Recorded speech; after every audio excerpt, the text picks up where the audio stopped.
All right, so one day I was sitting on my horse, looking over the fields, and Coach called me, and that's how I realized that Bellarmine was recruiting me to play lacrosse up here in Louisville. And I was thinking to myself, why would I want to leave this great place that I'm at? Just beautiful here. Why would I ever want to leave? But then I got to thinking, and I realized that the Kentucky Derby was here, and I like horses, so it just seemed like I'd try it out. So I came up here and tried it out.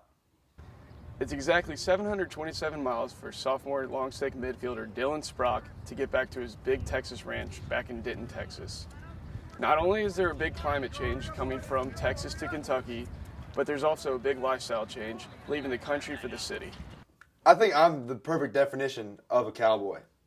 I wear chaps, cowboy boots, and a cowboy hat mostly every day.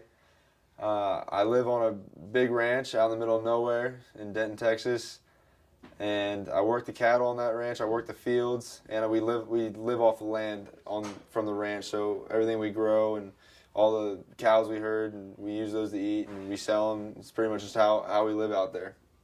Dylan Sprock is known as the Texan around these parts. His roommates also believe that he has brought his old cowboy lifestyle into his everyday life. So every morning his Brewster alarm clock goes off at 6 a.m. Like, I guess he thinks he's still out on the ranch and he just refuses to change his alarm.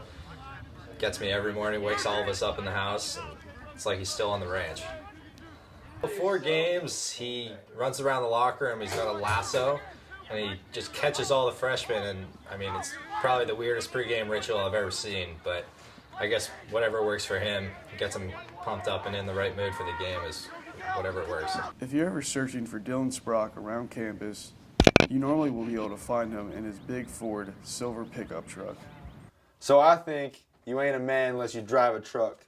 I drive a truck, and the most perfect example of manliness would be George W. Bush, his father George H.W. Bush, his brother Jeb, and even Laura Bush drives a truck. So you ain't a man unless you drive a truck.